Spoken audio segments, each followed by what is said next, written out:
Friends, मैं मानसी जैन आपका स्वागत करती हूँ हमारे चैनल पे।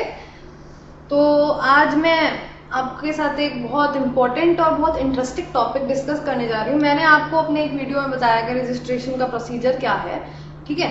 आज मैं आपको ये बताऊंगी कि किस किस को रजिस्ट्रेशन कराना है जीएसटी में। बेसिकली तो ये सीजीएसटी एक्ट का जो सेक्शन 22 और 24 है उस पे बेसिकली ये बेस्ड। देखिए, वैसे रजिस्ट्रेशन में बहुत सारे सेक्शंस हैं 22 से लेकर 30 तक, जिसमें से आज मैं 2 सेक्शन ही डिस्कस करूंगी। कल मैं सेक्शन 23 डिस्कस करूंगी, ठीक है। स्टार्ट करने से पहले I would like to thank all of you for watching my videos. और आप इतना पसंद करते हैं मेरी वीडियोज को, देखते हैं, लाइक करते हैं, तो इसलिए मैं और भी वीडियोस अपलोड करती हूँ। आपको अगर ये वीडियो भी अच्छी लगे तो आप प्लीज इसके लाइक करें, शेयर करें और हमारे चैनल को सब्सक्राइब करें ताकि आपको और भी ऐसे वीडियोस का नोटिफिकेशन मिले। तो चलिए आज हम सेक्शन 22 पहले स्टार्ट करते हैं। देखो, पहले हम मेन सबसेक्शन 1 पढ़ने से पहले मैं इसका प्रोविजो पढ़ाऊंगी आपको। उसका एक रीजन है, आपको इससे ज्यादा अच्छा समझ आएगा, ये रीजन है, ठीक है। आप कौन है? आप बेसिकली मिस्टर एक्स हैं। आप स्पेशल कैटेगरी स्टेट से गुड्स का या सर्विसेज का या दोनों का टैक्सेबल सप्लाई करते हैं। अब आपको ये देखना है कि आपका जो एग्रीगेट टर्नओवर है फाइनेंशियल ईयर में वो कितना है। अब वो 10 लाख से ज्यादा है तो आपको रजिस्ट्रेशन कराना है। 10 लाख भी है तब भी नहीं कराना है। अगर एक्सीड करता है ना तभी कराना है। स्पेशल कैटेगरी स्टेट के लिए लिमिट कितना है? 10 लाख है। अच्छा, अगर स्पेशल कैटेगरी स्टेट में नहीं है आप स्थित, आप किसी और स्टेट या यूनियन टेरिटरी में है, तो आपको तब कराना है जब आपका टर्नओवर 20 लाख से ज्यादा हो। अच्छा, ये जो सबसेक्शन है ये तो इंटर स्टेट या इंट्रा स्टेट की बात ही नहीं करता ना, है ना। ये तो बस ये कहते हैं भाई आप सप्लायर हो, आप जो है स्टेट या यूनियन टेरिटरी में टैक्सेबल सप्लाई कर रहे हो, आपके ऊपर 20 लाख का टर्नओवर, आपको देखना है कि नहीं है। अगर ज्यादा है तो आपको रजिस्ट्रेशन कराना है। अब सेक्शन 24 जो है वो बताता है कि ऐसे कौन से लोग हैं जिनको मैंडेटरीली कराना है। 22 सबसेक्शन 1 को आप अलग रख दो, इन लोगों को तो कराना ही कराना है, पीरियड। तो अब देखिए, इसमें सबसे पहले आता है इंटरस्टेट, कि ये सबसे बड़ा कंफ्यूजन है जो मैं आज क्लियर करने जा रही हूँ कि अगर आप इंटरस्टेट टैक्सेबल सप्लाई कर रहे हैं ना तो आपको तो रजिस्ट्रेशन कराना ही है, चाहे कितना भी टर्नओवर हो। 20 लाख की लिमिट आपके लिए नहीं है, समझिए इस बात को। 20 लाख की लिमिट आपके लिए नहीं है, वो उन लोगों के लिए है जो अपनी स्टेट के विद इन सेल कर रहे हैं, लोकल सेल्स कर रहे हैं। आप अगर स्टेट के बाहर सेल कर रहे हो, टैक्सेबल सप्लाई कर रहे हो गुड्स या सर्विसेज का, तो आपको कराना है रजिस्ट्रेशन। टर्नओवर भूल जाओ। या आप कैजुअल टैक्सेबल पर्सन हो तब भी कराना है। अच्छा, आप कौन हो? आप एक ऐसे रिसिपिएंट हो जिसको टैक्स पे करना है रिवर्स चार्ज के अंडर, तो आपको रजिस्ट्रेशन कराना है। ये बात ध्यान से सुनेंगे, इसका जिक्र मैं सेक्शन 24 में कल करूंगी। तो ये इंपॉर्टेंट है कि आप एक ऐसे रिसिपिएंट है जिसको टैक्स पे करना है रिवर्स चार्ज की वजह से, तो आपको तो रजिस्ट्रेशन कराना ही है, ठीक है। आप कौन है? अभी सेक्शन 9 सब सेक्शन 5 वाला जो पॉइंट है ना, ये मैं अभी डिस्कस नहीं कर रही, सेक्शन 9 में ही डिस्कस करूंगी। आप कौन है? आप एक टैक्सेबल पर्सन है मगर नॉन रेसिडेंट है और आप टैक्सेबल सप्लाई कर रहे हैं तो कराना है, फुल स्टॉप। या आप सेक्शन 51 के अंडर आपको टीडीएस काटना पड़ रहा है तो भी आपको कराना है। फिर आप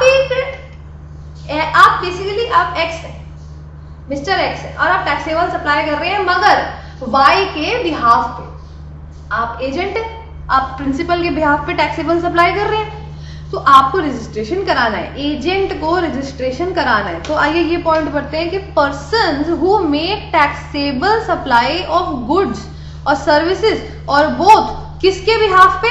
अदर टैक्सेबल पर्सन्स के बिहाफ पे, चाहे फिर वो एज एन एजेंट सप्लाई कर रहे हो या अदरवाइज, तो आपको रजिस्ट्रेशन कराना है।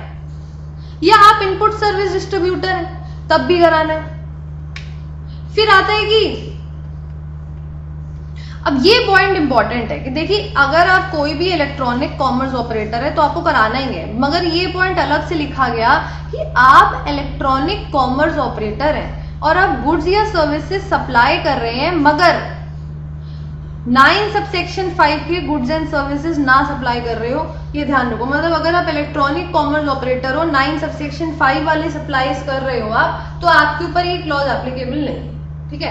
आई रिपीट कि आप एक इलेक्ट्रॉनिक कॉमर्स ऑपरेटर हो, फॉर एग्जाम्पल अमेजन, फ्लिपकार्ट, और आप जो है 9 सबसेक्शन 5 वाले सप्लाईज कर रहे हो, तो आपके ऊपर ये क्लॉज एप्लीकेबल नहीं है। इसके अलावा कोई और गुड्स या सर्विस आप सप्लाई कर रहे हैं और आप सेक्शन 52 के अंदर टीसीएस काट रहे हैं, यानी कि सोर्स पे टैक्स कलेक्ट कर रहे हैं, तो आपको जो है रजिस्ट्रेशन कराना है। मेन चीज इसमें क्या है कि आपको ये ध्यान रखना है कि आप 9 सबसेक्शन 5 वाले सप्लाईज नहीं कर रहे, ठीक है ना। फिर नेक्स्ट पे आ जाओ। अब आप कौन हो? आप सपोज करो इंडिया से बाहर हो, कहीं भी हो, कनाडा, अमेरिका, कहीं भी, आप जो है ऑनलाइन इंफॉर्मेशन या database access and retrieval services को सप्लाई करने का काम करते हो। अब जिसको आप इंडिया में सप्लाई कर रहे हो, फॉर एग्जाम्पल मोहन गुप्ता को, तो मोहन गुप्ता जो है वो रजिस्टर्ड पर्सन नहीं है, तो आपको रजिस्ट्रेशन कराना है। फिर से समझेंगे भाई, सैम्यूल जेनकिंस अमेरिका से ऑनलाइन इंफॉर्मेशन या डाटाबेस एक्सेस एंड और रिट्रीवल सर्विसेज प्रोवाइड कर रहा है इंडिया में मोहन गुप्ता को, और Mohan Gupta is not a registered person, तो सैम्यूल को जो है रजिस्ट्रेशन कराना पड़ेगा सेक्शन 24 के अंडर। अभी जो लास्ट पॉइंट है ना, ये आपको बड़ी जगह मिलेगा जीएसटी में, क्योंकि लास्ट पॉइंट क्या कहता है, यहां तक तो उन्होंने लिस्ट बोल दी कि ये चीज इन लोगों को कराना है। अब लास्ट में वो ये बोल के खत्म कर देते हैं, रैप करते हैं कि भाई गवर्नमेंट के पास हक है कि वो नोटिफिकेशन के थ्रू किसी भी और पर्सन या क्लास ऑफ पर्सन को इस लिस्ट में इंक्लूड कर सके। ये आपको बहुत जगह मिलेगा, जहां जहां उन्होंने बेसिकली अभी डिसाइड नहीं किया कि किसको इंक्लूड करना है, और वहां वो ये लाइन डाल देंगे ताकि फ्यूचर में उनके पास ऑप्शन रहे कि वो किसी को भी इसमें इंक्लूड कर सकते। तो अब बेसिकली हमने क्या सीखा? देखिए, अगर आपको लगता है आपको आ गया है और आपको सुनने की जरूरत नहीं है, तो फॉरवर्ड कर दीजिए। यही सबसे बड़ा फायदा ना वीडियो क्लासेस में है कि आप फॉरवर्ड कर सकते हैं, रिवाइंड कर सकते हैं, पॉज कर सकते हैं, पॉज करके लिखिए, ठीक है। मगर मैं इसलिए समझाती हूँ फिर से याद, ताकि आपको थोड़ा लर्न हो जाए, है ना। तो सेक्शन 22 सबसेक्शन 1 में मैंने आपको लिमिट्स के बारे में बताया, स्पेशल कैटेगरी के लिए 10, बाकियों के लिए 20। 24 में मैंने ये बताया किस किस को मैंडेटरी रजिस्ट्रेशन कराना है, जिसमें से एक इंटर स्टेट था, और ये पॉइंट बहुत इंपॉर्टेंट था क्योंकि बच्चों इसमें बहुत से लोगों को कंफ्यूजन है, ठीक है ना। तो आइए मैंने 2 केसेस के थ्रू आपको ये समझाने की कोशिश करी है कि भाई आप फॉर एग्जांपल एक्स है और सप्लायर है, राजस्थान से पंजाब में सप्लाई कर रहे हैं, तो आपको जो है रजिस्ट्रेशन कराना है। क्यों? क्योंकि आप इंटर स्टेट कर रहे हैं। मगर आप राजस्थान से राजस्थान में सप्लाई कर रहे हैं तो इंट्रा स्टेट है ना। तो अब आप देखिए आपका टर्नओवर कितना, ठीक है। तो आपको टर्नओवर के बेसिस पे देखना पड़ेगा कि आपको रजिस्ट्रेशन कराना है कि नहीं। अब ये आप केसेस लिख सकते हैं, लिखना चाहे तो। फिर आ जाइए सेक्शन 22। अब देखिए जो अपॉइंटेड डेट है ना, ये अपॉइंटेड डेट बाद में नोटिफिकेशन के थ्रू बताई गई है कि 22 जून है। तो अब बेसिकली ये जो अपॉइंटेड डेट यानी कि 22 जून है, इसके पहले अगर आप मिस्टर एक्स हैं और आप किसी भी एग्जिस्टिंग लॉ में रजिस्टर्ड है, for example service tax, VAT, excise, custom, तो आपको जो है जीएसटी में इस अपॉइंटेड डे यानी कि 22 जून से रजिस्ट्रेशन कराना। फिर से सुनेंगे कि आप 22 जून के पहले एक एग्जिस्टिंग लॉ में रजिस्टर्ड है, तो आपको 22 जून से जीएसटी में रजिस्ट्रेशन कराना है। इतनी सी बात ये सब सेक्शन बोलता है। आप चाहे एग्जाम्पल जो मैंने आपको बोला वो लिख ले। फिर आ जाइए 22 सबसेक्शन 3। देखिए मैं आपको ये एग्जाम्पल के थ्रू बताऊंगी कि एक्स एक रजिस्टर्ड पर्सन है और इसका अपना बिजनेस है, इसका बिजनेस वाई ने सक्सीड कर लिया, वाई सक्सेसर है। तो अब आप ये देखिए कि डेट ऑफ सक्सेशन क्या है, उस डेट ऑफ सक्सेशन से वाई को रजिस्ट्रेशन कराना पड़ेगा। यही चीज देखिए यहां लिखी गई। अब एग्जाम्पल की बात पढ़ेंगे तो समझ आएगा कि भाई where a business carried on by a taxable person यानी कि x under this act is transferred whether on succession और अदरवाइज सक्सेशन के थ्रू ट्रांसफर हो रहा है या वैसे ट्रांसफर हो रहा है, बेसिकली ट्रांसफर हो रहा है बिजनेस, है ना। अच्छा, अब किसको ट्रांसफर हो रहा है? वाई को ट्रांसफर हो रहा है। तो ट्रांसफरी और सक्सेसर एज द केस में be shall be liable to get registered with effect from कौन सी डेट? डेट ऑफ सक्सेशन या ट्रांसफर। Very easy. आप ऐसे पढ़िए, आप एग्जाम्पल पढ़िए, उसके बाद लॉ पढ़िए, आपको समझ आ जाएगा। तो प्लीज आप ये लिख लें अगर लिखना चाहते हैं ना example. Like I said earlier, आप थोड़ा पॉज भी कर सकते हैं, मैं तो स्लो ही बोलती हूँ, किसी भी स्टेज पे पॉज कर सकते हैं। फिर 22 सबसेक्शन, ये कितना डर जाते हो आप ये इतनी बड़ी सी पैराग्राफ देख के ना, डरो मत, मैं एग्जाम्पल से कराऊंगी। X private limited Y private limited में अमेलगमेट हो गई, के साथ अमेलगमेट हो गई, क्यों? हाई कोर्ट का ऑर्डर आया, अमेलगमेशन करनी पड़ी उसे। तो अब वाई प्राइवेट लिमिटेड यानी कि जो ट्रांसफरी है बेसिकली, अमेलगमेशन होने के बाद जो भी ट्रांसफरी है उसको इस एक्ट में रजिस्ट्रेशन कराना है। किस डेट से? जिस डेट पे रजिस्ट्रार और कंपनीज यानी कि आरओसी ने उसको सर्टिफिकेट ऑफ इनकॉर्पोरेशन इशू किया।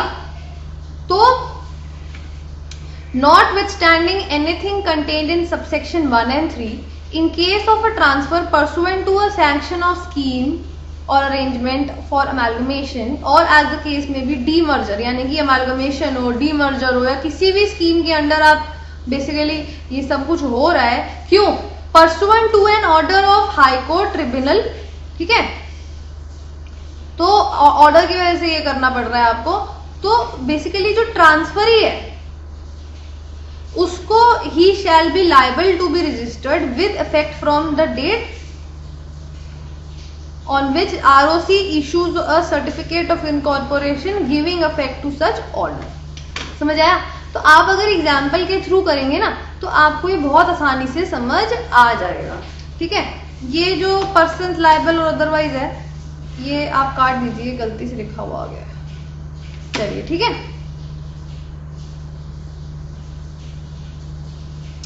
समझ आया? तो मैंने आपको क्या क्या बताया इस वीडियो में? सेक्शन 22 सबसेक्शन 1 2 3 4 सारा सेक्शन 22 बताया और सेक्शन 24 बताया है ना। तो अब मैंने आपको बस ये बताया कि किसको रजिस्ट्रेशन कराना है। नेक्स्ट आता है सेक्शन 23, किसको रजिस्ट्रेशन नहीं कराने की जरूरत है। इस सेक्शन 23 में एक नोटिफिकेशन की वजह से एक पॉइंट ऐड भी हुआ था। मैं पूरा सेक्शन 23 कल डिस्कस करूंगी, इसी टाइम पे अपलोड करूंगी वीडियो, ठीक है? तो आप चाहे तो कुछ भी लिखना चाहे तो लिख सकते हैं। और जो ये वीडियो देख रहे हैं वो लोग अगर मेरी इनवॉइस की वीडियो भी देखना चाहते हैं तो वो देख सकते हैं। अगर फॉर्मेट इनवॉइस का या कॉम्पोजिशन स्कीम का चाहिए तो मेल कर सकते हैं। मैं मेल आईडी लिख देती हूँ, ये जगह जगह जाइए, यहाँ लिख देती हूँ, ठीक है? यहाँ मेल आईडी लिख देती हूँ। वीडियो क्लासेस, देखिए अब ना एक चीज का ध्यान रखेंगे, खास दो चीजों का स्पेशल एक्चुअली, कि एक तो इस मेल में वीडियो की स्पेलिंग ठीक लिखेंगे प्लीज। कई बच्चे हैं वो VEDIO लिखते हैं, VIDEO है, प्लीज ध्यान रखेंगे। और ये 4 ही है, 4 नहीं है। अगर आपको मेल आईडी में मेल ना करना आ रहा हो तो आप जो है इस नंबर पे व्हाट्सएप कर सकते हैं, मैं मेल करा दूंगी फॉर्मेट, ठीक है? चलिए, thank you and have a nice day.